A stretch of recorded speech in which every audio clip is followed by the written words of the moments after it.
Muy buenas noches.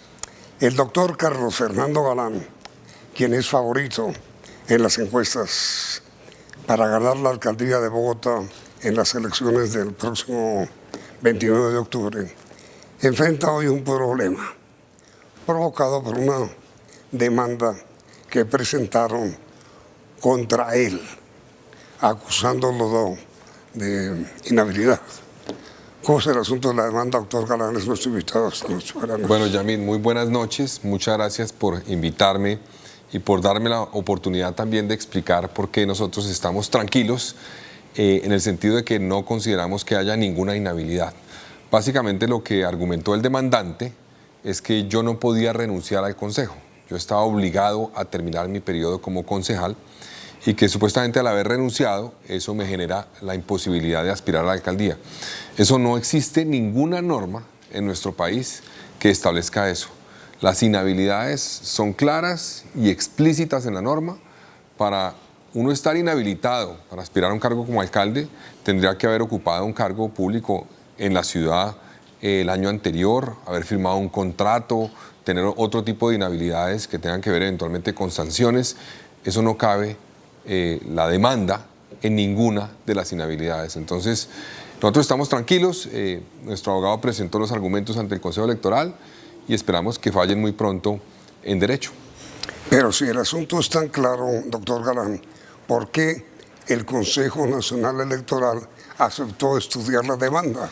Yo creo que las demandas a veces cumplen en lo que tiene que ver con, digamos, los requisitos para su presentación y presentan eventualmente en forma lo que se requiere para una demanda. Y además es un caso que no se había presentado antes, es decir, nadie había presentado una petición de revocatoria de inscripción porque una persona hubiera renunciado a un cargo. Usualmente era porque no había renunciado, eventualmente tenía que renunciar en un tiempo previo a la elección. Entonces es un caso un poco extraño que presenten la demanda, tal vez por eso, pues, y por el cumplimiento de las normas en términos de forma de la presentación, abocaron conocimiento.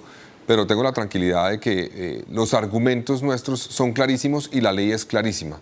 Pero digo, si usted tiene eso tan claro, como dice, ¿por qué el Consejo aceptó? ¿Aceptó estudiarla? Sí. Aceptó estudiarla, repito, porque creo que cumplió la forma de presentar la demanda. Entonces, el cumplimiento de norma lleva a que lo analicen. Pero ellos, estoy seguro, van a encontrar todos los argumentos en la ley que demuestran que no existe, repito, ninguna norma que establezca que uno tenga que permanecer durante todo el periodo y que no hacerlo implicaría una inhabilidad.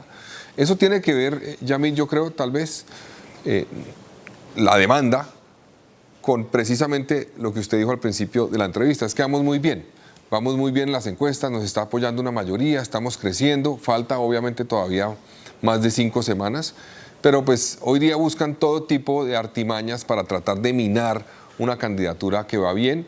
Pero yo estoy tranquilo y confiamos plenamente en que el Consejo Electoral va a fallar en derecho.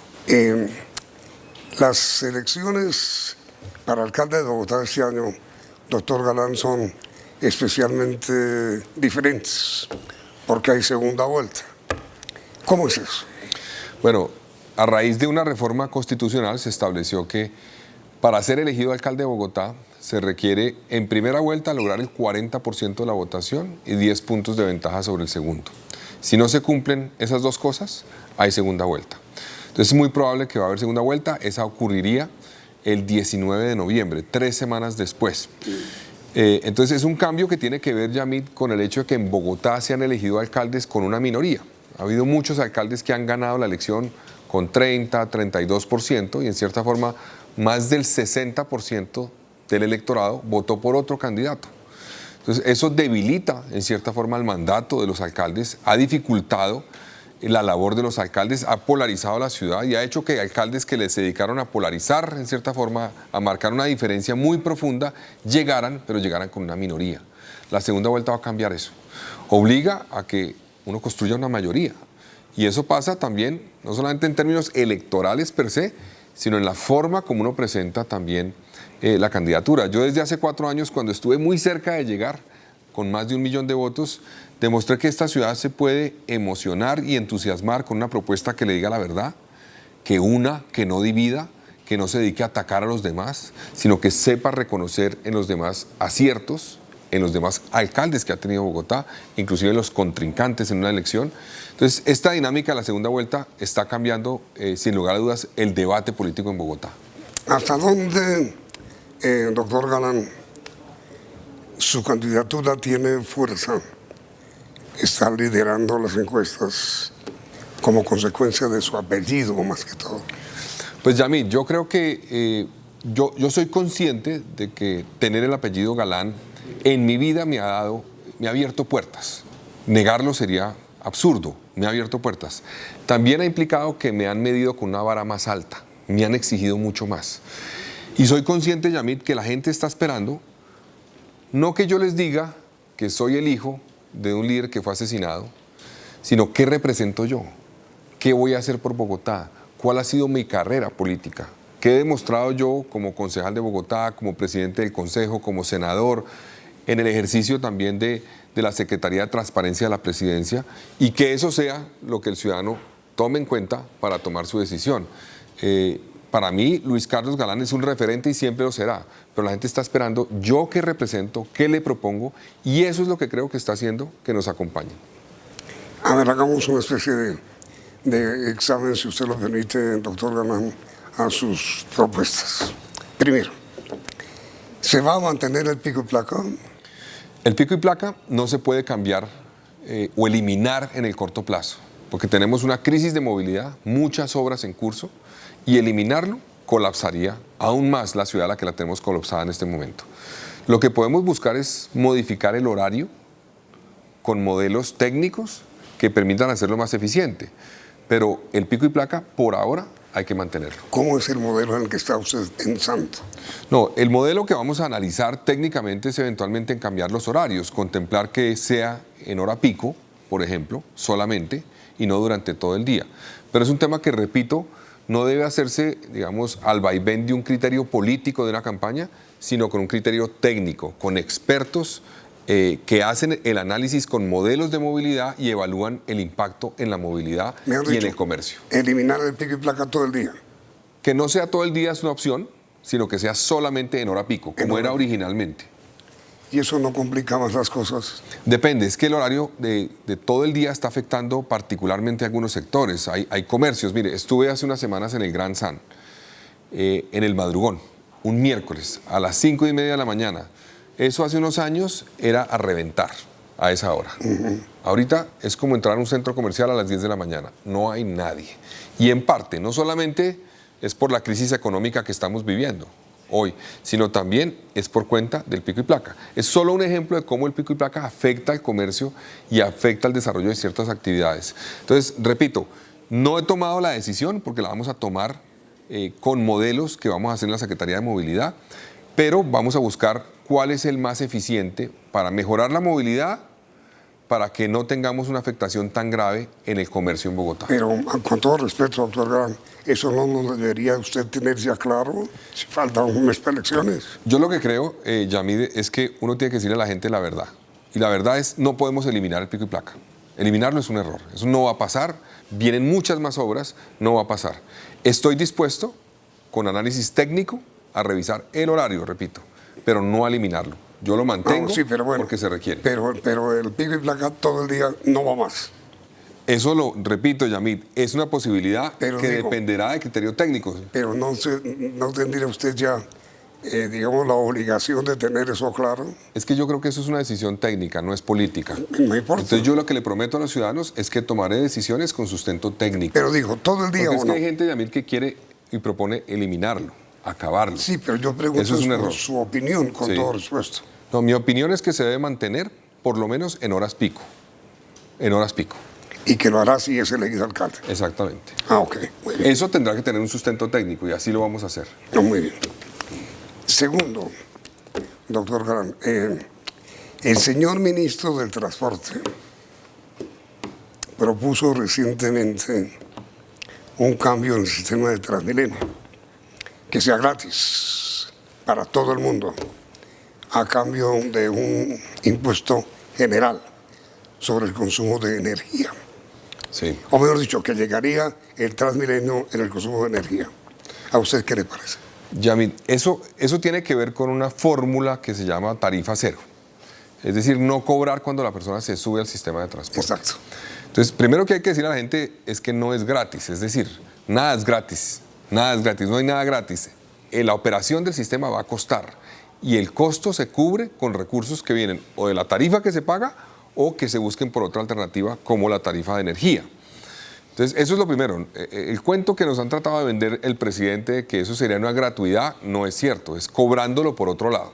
Sí. Ahora, yo creo que es inviable la fórmula que plantea el presidente de la República. ¿Pero se le gusta o no le gusta? No, esa fórmula no me gusta. ¿Por qué? Porque hoy Bogotá cobra más o menos 3.8 billones de pesos por predial, en total. Para poder cubrir el déficit tendríamos que cobrar 3.2 billones de pesos vía energía.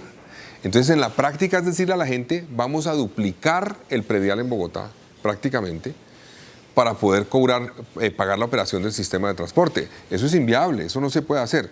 Lo que hay que hacer es hacerlo gradualmente.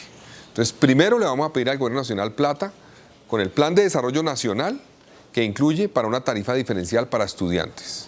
Eso ya está en el Plan de Desarrollo del presidente Petro. Vamos a pedirle esa plata, entréguenosla y con eso vamos a financiar tarifa diferencial. Pero entonces, totalmente descartado la idea del ministro. En 4 años eso no se logra. Eso no se puede hacer. Entonces, eso toma 10 años y requiere de fuentes alternativas que no pueden ser una única como lo plantea el ministro o el presidente. Tarifa de energía, eso es un error, por ahí no es. Usted no es partidario de eso, ni lo hará si es alcalde. No, yo lo voy a hacer es gradual con tarifa diferencial. ¿Qué quiere decir gradual? Pues primero vamos a bajarle la tarifa a los estudiantes. Primero, con fuentes alternativas como el recurso del Plan de Desarrollo Nacional. Segundo, a una población que es la población Sisbén A y B, pobreza extrema, pobreza moderada, hoy tienen un descuento, 2.300 pesos, 30 viajes al mes. Vamos a ampliar el número de viajes a 40 y 50 viajes y vamos a bajar la tarifa a 2.000. Para los estudiantes. Esto es para Sisbén A y B. Pero digo, para estudiantes. No. No. Eso es para todo el Sisbén A y B. Toda la población Sisbén A y B, que eso es pobreza extrema y pobreza moderada. Estudiantes es convenios con las universidades. Ya la Nacional hizo un esfuerzo y eso garantiza que se pueda llegar a una tarifa cero para estudiantes, para estudiantes solamente. Progresivamente. Exactamente. Y eso es poco a poco. Y la meta nuestra es dar los pasos para que en alrededor de 10 años podamos llegar a una tarifa cero que, repito, no es gratis. Es decir, se está pagando por otra vía. Entonces, parte será... 10 años fuera de su periodo de gobierno. Pero por eso es que hay que hacerlo gradualmente. Yo no puedo llegar a eso en 4 años. Decir eso que en 4 años es un engaño a la gente. Pero los primeros pasos los vamos a dar. ¿Cuáles son esos primeros pasos? Tarifa diferencial a estudiantes, bajándola con esos recursos del Gobierno Nacional. Sisbén A y B, bajándola también. ¿Y cómo reemplaza usted el ingreso que hay hoy de lo que pagan los estudiantes? Con recursos del Gobierno Nacional que están comprometidos o planteados en el Plan de Desarrollo Nacional. ¿Cuánto hay ahí? No está estipulado claramente. En este presupuesto del actual, en la modificación que hubo, a Bogotá le dieron 600.000 millones de pesos, o le van a dar eso. Entonces, ahí ya hay unos recursos, y yo creo que Bogotá también puede buscar recursos alternativos. Por ejemplo, el pico y placa solidario permite recoger 400.000 millones de pesos hoy al año. Eso debe ir al sistema de transporte, sin lugar a dudas. Y otro tema y otro esfuerzo que vamos a hacer, tenemos que enfrentar la problemática de colados. Estamos perdiendo 620.000 millones de pesos al año por colados en el troncal, en los buses rojos. Si contemplamos el déficit también que generan los colados en los buses azules, que es el zonal, eso puede ser prácticamente 3 veces el déficit de 600.000 millones. Entonces, esto requerirá un compromiso, Yamit, la apuesta nuestra de la nación, del gobierno nacional, con esos recursos para estudiantes. Del distrito, con fuentes alternativas, como el pico y placa solidario y otras que vamos a contemplar. Y de la ciudadanía. La ciudadanía tiene que entender que cuando no se paga el tiquete, no le están robando a un operador privado, a un exalcalde o a no sé quién. Están robando al presupuesto de la ciudad, porque esa plata sale del presupuesto, que podría ir para educación, para salud, para obras, y termina yéndose a cubrir un déficit que se genera en parte por cuenta de que la gente no paga. Pero es que, doctor Galán, mire, sus antecesores en la alcaldía han hecho todo lo posible, todo, para acabar con los colados, digamos, en el Transmilenio. Ningún sistema ha funcionado. Pero ahí se requiere una combinación de zanahoria y garrote. Tenemos ya puertas y la entrada, digamos, los torniquetes de entrada anticolados. En algunas estaciones se pueden implementar, que hoy no se han implementado. Eso por una parte. Y segundo, está demostrado que sanción social. Es que cuando un ciudadano que paga su tiquete, que es juicioso y paga, y ve que alguien se está colando, si ese ciudadano entiende que el que se está colando lo está afectando, es que la tarifa sube, en parte, es por ese que se está colando. Si no se colaran tantos, o si lográramos reducir realmente a fondo eso, podríamos manejar mucho mejor el presupuesto y no subir la tarifa. En el gobierno de Claudia López subió 450 pesos la tarifa. Y eso pues tiene un impacto en el bolsillo de los ciudadanos que hoy están en crisis. Bogotá tiene una crisis de hambre en este momento. Mire, doctor Galán, en el mundo entero, sin excepción, creo yo, el transporte público da pérdida, en todas partes. Sí. El metro de Medellín da pérdida, el mío da pérdida, en París el metro da pérdida, en Nueva York el metro da pérdida. ¿Cómo hacer para que el transporte público en Bogotá no dé tanta pérdida? Los buses rojos generan pérdida, pero no es la mayoría de la pérdida. La inmensa mayoría de la pérdida es en los azules, en los zonales, que son los que uno ve, Yamit, que a veces pasan vacíos.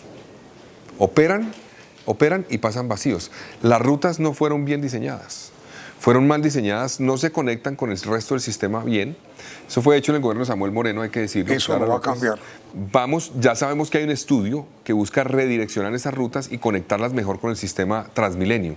Eso lo vamos a cambiar. Eso va a mejorar la eficiencia, reducir gastos que se están generando por cuenta de esa ineficiencia y mejorar el sistema. Mucha gente, Yamit, se bajó del sistema de transporte por la inseguridad, desesperada por la inseguridad. Mire, las mujeres en Bogotá cambiaron en más de un 70%, según un estudio reciente, su forma de vestir para montarse al sistema de transporte público por miedo a ser agredidas. Eso es inaudito, no se puede permitir. Eso requiere seguridad, cámaras en todos los buses. Perdón. Ese abuso que ocurre actualmente en Transmilenio, señor doctor Galán, con las mujeres, porque es claro que ocurre, son roces indebidos, son movimientos indecentes. ¿Cómo hacer para combatir eso? Bueno, agresiones permanentes. Vamos a crear una herramienta con botones de pánico que sean con aplicaciones para que cualquier persona en su celular pueda tenerlo. Y eso genera una alerta, que prenda una alerta en el bus donde está ocurriendo eso, y con grupos de reacción inmediata distribuidos en las estaciones vamos a poder atender esas situaciones. Eso requiere, además, Yamit, una capacitación de las personas que atienden esa situación, porque una cosa que está demostrada es que muchas veces una mujer es agredida por una persona en un Transmilenio o en un bus, y cuando denuncia es revictimizada porque no tienen una formación adecuada, una capacitación que permita atender esa situación. Pues una persona que fue violentada en un bus requiere de un apoyo y un acompañamiento adecuado. Eso no ocurre muchas veces hoy. Entonces, es trabajar en herramientas, botones de pánico, reacción inmediata y capacitación de los cuerpos especializados. No, y además, ¿cómo demuestra una señora, una mujer, una niña la agresión si no hay cámara? ¿Cómo lo demuestra? Bueno, eso depende. Vamos a instalar cámaras. Solamente el 40% de los buses tienen cámaras. Vamos a apostarle a que todos. Dentro del Transmilenio. Dentro del Transmilenio. Y Yamit, Bogotá no tiene cámaras hoy que sirvan para reaccionar inmediatamente. Es decir, son cámaras que graban la situación y si no se pide la grabación... Y las va a tener. Sí, vamos a instalar cámaras con capacidad de reacción inmediata, es decir, cámaras que generen una alerta. Por ejemplo, hay cámaras en el mundo ya existen con software que permite, por una parte, detectar armas. ¿Cuántos buses en Transmilenio hay? Uy, me corcha el número de buses, pero tenemos 1.485 buses en total con ese IT personal, pero esos los eléctricos. No hay buses de Transmilenio eléctricos todavía, son buses Euro 6 y a gas. Por ejemplo, van a salir 208 de operación en este momento del Portal Sur en diciembre. La flota de Transmilenio debe ser más de alrededor de entre 1.000 y 1.500 buses de Transmilenio. ¿Y usted ya tiene estudios sobre cuánto vale montar esa red?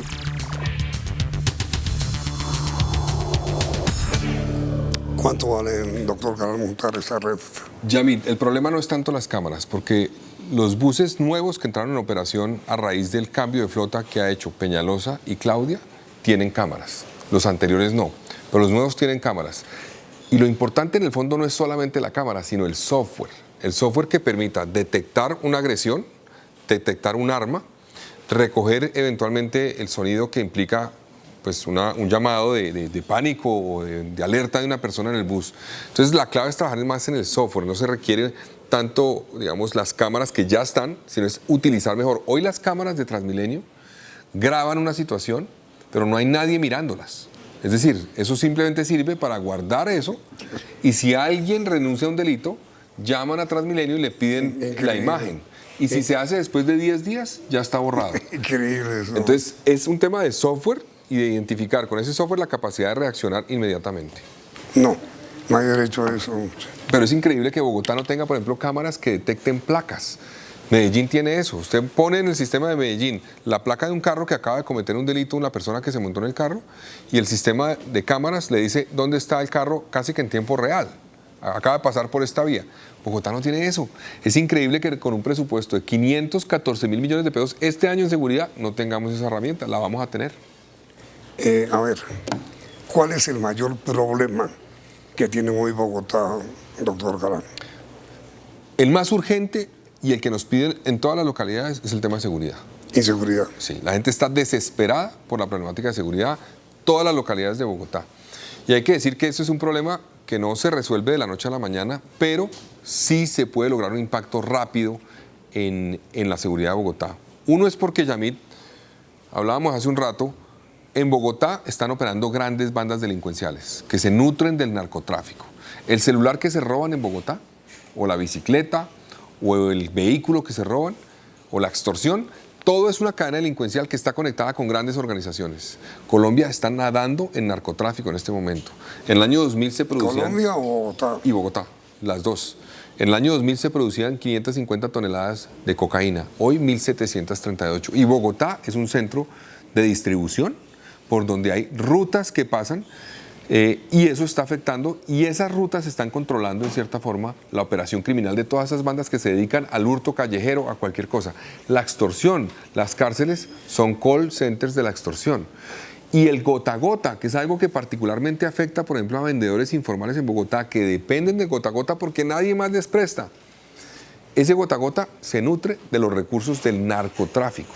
Entonces, estamos en una situación que además me permite usted con esa pregunta hablar del tema de la paz total. Yo creo que Bogotá debería tener la posibilidad de participar en esas discusiones de paz total, porque nos está afectando directamente, como a otros centros urbanos del país, a Bogotá la está afectando la paz total, porque hay una especie de actitud de brazos caídos por falta de apoyo de las Fuerzas Armadas en Colombia, y eso ocurre también en Bogotá.